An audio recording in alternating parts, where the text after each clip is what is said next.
Boa noite, professor. Eu sou o Gustavo Guilan, e eu sou o único integrante da minha equipe.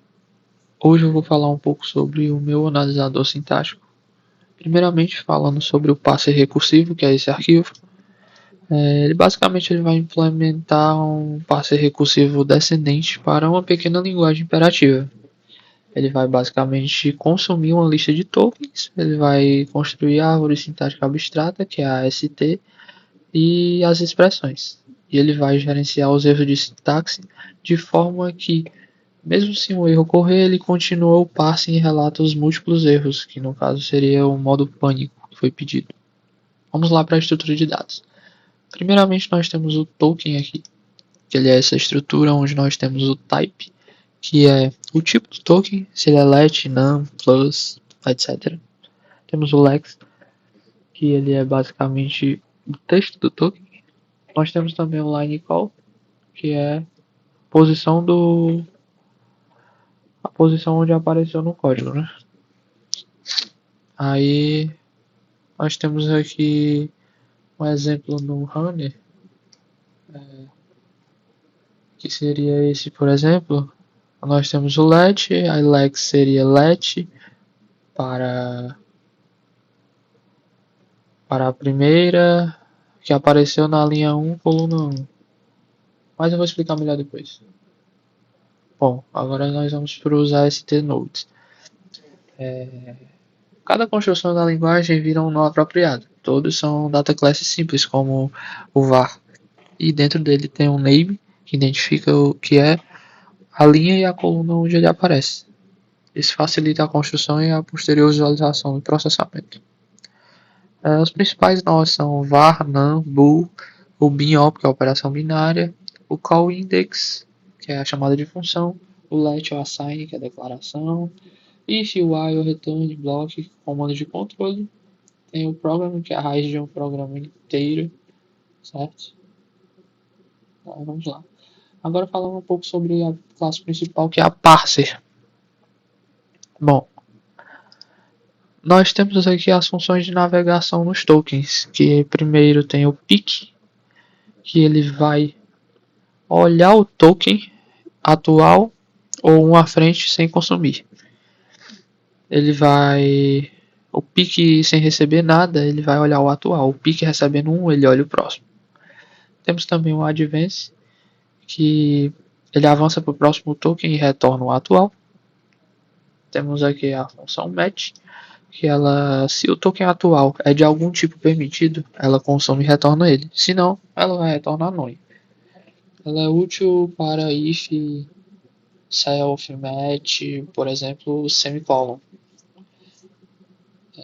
no caso de ponto e vírgula. Nós temos também aqui as funções de tratamento, que as principais delas são o erro at, que ele monta uma mensagem de erro detalhada, exemplo, esperado o igual em 4, que dá um erro. Ele armazena a mensagem na lista self.errors. Tem o expect, que é essa daqui, que ele garante que o próximo token é do tipo esperado. Se não, ele chama o error at e lança o parser erro, como eu já havia explicado. Ele é usado para verificar a presença obrigatória de símbolos como igual, parênteses e etc. Agora, nós temos o modo pânico, que basicamente ele é feito com esse synchronize. Quando ocorre um erro capturado pelo try, pelo accept, nós chamamos o synchronize para avançar os tokens até encontrar um ponto seguro. Pode ser ponto e vírgula, fim de linha, fim de bloco ou IOF, que é um end of file. Basicamente, isso impede que um erro trave o passe inteiro. Ele vai tentar seguir analisando os próximos comandos normalmente, até encontrar esse ponto seguro. Sobre a entrada do parser, que seriam o parse line e também o parse program. Basicamente, o parse line ele analisa uma linha de comandos, enquanto não atingir o end of file, ele vai chamar o parse statement para tentar entender cada comando. Depois de um ponto e vírgula, ele continua tentando próximos comandos na mesma linha. Se acontecer um erro, aí ele ativa o modo pânico. Um exemplo que eu posso colocar aqui.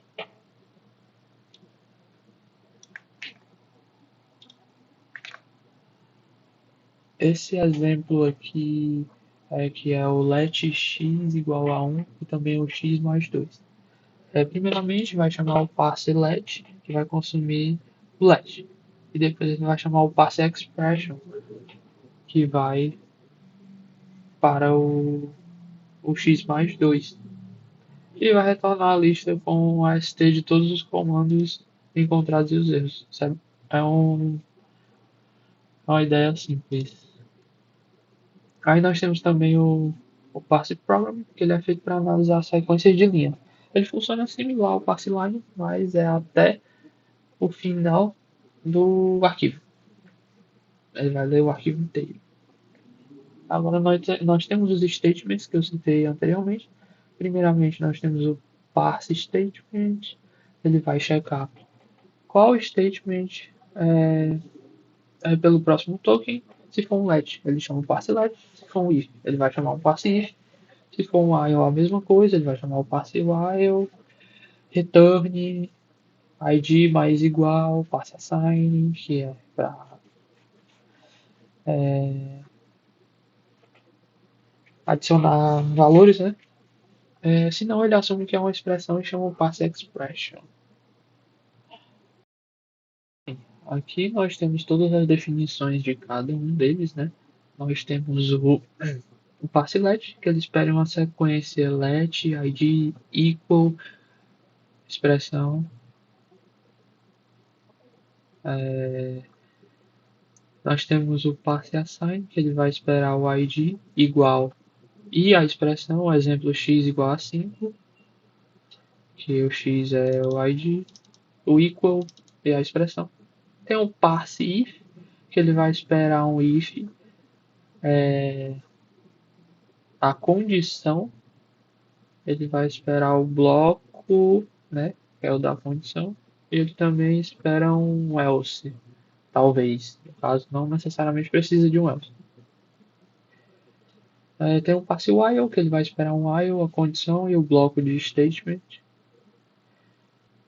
Nós temos o parse return, que ele vai esperar um return e a expressão a ser retornada, exemplo return x mais 1, ou só o return. Temos o parse block or statement, que se ele vê uma chaves, ele vai chamar o parse block, senão ele chama o parse statement. Nós temos o parse block em si, que ele, entre chaves, ele chama o parse statement para todos os comandos até encontrar o próximo fechamento de chaves. Por exemplo, abre chaves, aí let a igual a 1, b igual a 2, e aí fecha chaves. Agora, passando para as expressões, que são as expressões que são analisadas de acordo com a precedência dos operadores, certo? Primeiramente, nós temos o parse expression, que ele chama o método de precedência mais baixo, que é o parse or. Aí nós temos o encadeamento de expressões aqui. Primeiramente, o parse or, que ele lida com o operador ou, que é o de menor precedência. Temos o parse end, que ele vai lidar com o operador e. Parse equality, ele vai lidar com igual a igual, diferente. O parse relational, que ele vai lidar com maior, menor igual, menor, maior igual. Parse add é a mesma coisa, ele vai lidar com mais e menos. Parse mul, que ele vai lidar com operadores multiplicativos e divisórios, como multiplicação e divisão. Parse postfix, que são chamadas de indexação. Então, parse primary, que é números, booleanos, variáveis e parênteses. Um exemplo prático é, por exemplo, a expressão duas vezes entre parênteses 3 mais 4. É o parse 1, encontre 2, e aí depois ele chamou o parse postfix, pois tem um parêntese, e aí ele resolve 3 mais 4 recursivamente, até voltar para a multiplicação. Nós temos aqui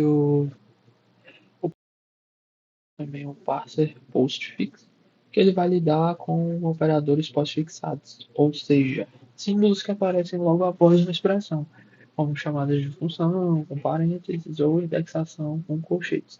É a função parser postfix que vai identificar esses casos. Agora nós vamos aqui para essas funções auxiliares, que elas têm a mesma definição, o nome das funções que estão dentro do parser, mas elas não têm o mesmo objetivo. Primeiramente, o código em si ele vai separar a lógica principal do parser, que está dentro do parser, e tem também essas funções finais fora. Elas também são chamadas de parseLine e parseProgram. Porém, elas existem para facilitar quem for utilizar o parser, seja no runner de testes ou em outras integrações. Basta passar a lista de tokens para o parseLine e a função ela cria o objeto parser, executa o método correto e retorna o resultado, poupando o trabalho e tornando o código mais prático. Mas são coisas diferentes. Agora falando um pouco sobre o runner parser em si, ele basicamente vai incluir funções auxiliares como o children, o node label, o compute layout e o draw tree, que automatizam a visualização da ST gerada. Elas não interferem na análise sintática em si, só processam a árvore já construída e geram um arquivo de imagem. Ele é útil para checar se a árvore está realmente correta, mas não afeta a robustez do parser em si, certo? Então, com isso, vamos lá para a ideia do parser. O runner parser em si, ele é responsável por executar automaticamente uma bateria de casos de teste, tanto corretos quanto incorretos, para poder validar o funcionamento do parser e demonstrar a sua robustez real. A estrutura do arquivo é basicamente, nós temos as importações aqui no começo, onde nós importamos o parseline do analisador sintático e a classe token. Aí nós temos a definição dos casos de teste. Os casos eles são listas estáticas chamadas tokens, certo? E elas são emparelhadas com descrições. Cada caso ele é colocado numa estrutura cases, que é essa daqui embaixo, para poder identificação.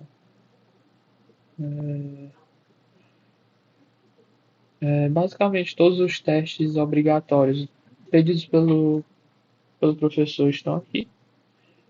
E também eu incluí um a mais que eu vou falar dele quando eu rodar o teste.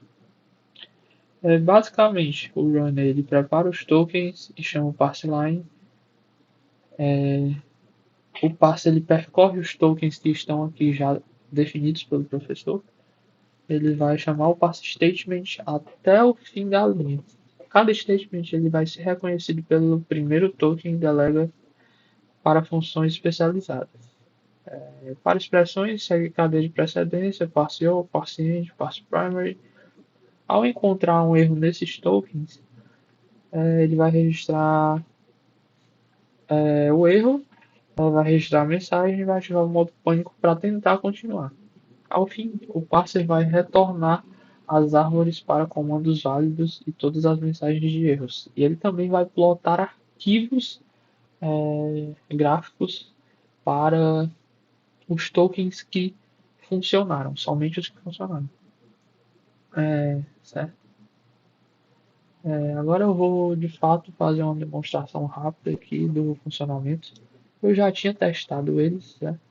Mas eu vou rodar de novo. Deixa eu só limpar aqui.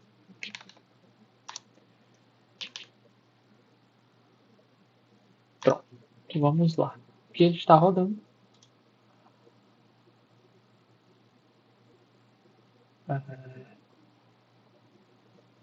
Nós temos aqui alguns casos que o primeiro que seria o caso let y igual a 1 mais 3, que é exatamente esse caso aqui. E aí nós temos aqui o parser constrói o AST, let var y, a operação binária mais, e os dois números que serão somados nessa operação, no caso. E aí, como pedido, o resultado para quando funciona é OK, AST construído. e aí ele plota e salva a imagem aqui, como elas estão sendo mostradas agora, onde nós temos a árvore do parser. Agora eu irei mostrar um exemplo onde acontece um erro, certo? Temos aqui o caso 6, onde seria a falta do igual na atribuição. Por exemplo, nesse caso, nós temos aqui o let, nós temos o ID Z e nós temos o número 7. E nós temos o ponto e vírgula, certo? Aqui. Porém, foi esquecido o sinal de atribuição, que seria o igual. E lá vai entrar no modo pânico, ele vai ignorar esse comando e ele passaria para o próximo comando caso existisse. Porém, como aqui não tem, ele basicamente, no caso 6, ele vai dizer que ocorreu o erro de que faltou o sinal de atribuição e aí o resultado, erros estáticos. Foi esperado um igual, encontrado um 7, onde era para ter um igual antes do 7. E aí, nesse caso, ele não vai gerar uma imagem. Mas, basicamente, eu cobri dois casos. E aí também, como foi recomendado no enunciado do documento, é, além dos casos originais, eu acrescentei um novo caso, que seria o caso 12 aqui. Certo? Nós temos aqui esse caso 12. Esse caso ele é importante porque, além dos testes de soma, atribuição e fiels, ele também avalia a correta precedência dos operadores lógicos. No resultado, como esperado aqui, certo? Ele, ele vai. O parser constrói corretamente o AST, mostrando o comando let cuja expressão direita é uma operação lógica ou entre true e false, indicando que toda análise sintática ela funciona completamente para esse cenário também. Com isso, eu demonstro aqui os testes, como cada função do parser em si ele é responsável por uma parte da sintaxe, como os métodos eles se conectam do nível mais geral, linha, até o mais específico, que é a expressão básica, como os erros são tratados, relatados e não interrompem o restante do passo, que seria a ideia do modo pânico, como a estrutura ela facilita a depuração, extensões e a análise visual para o estudante saber se o código está com erro. Basicamente, pela minha análise, o projeto cobre todos os pontos exigidos. E aí, é isso. Muito obrigado. Eu estou à disposição para qualquer dúvida. E esse foi o meu analisador sintático.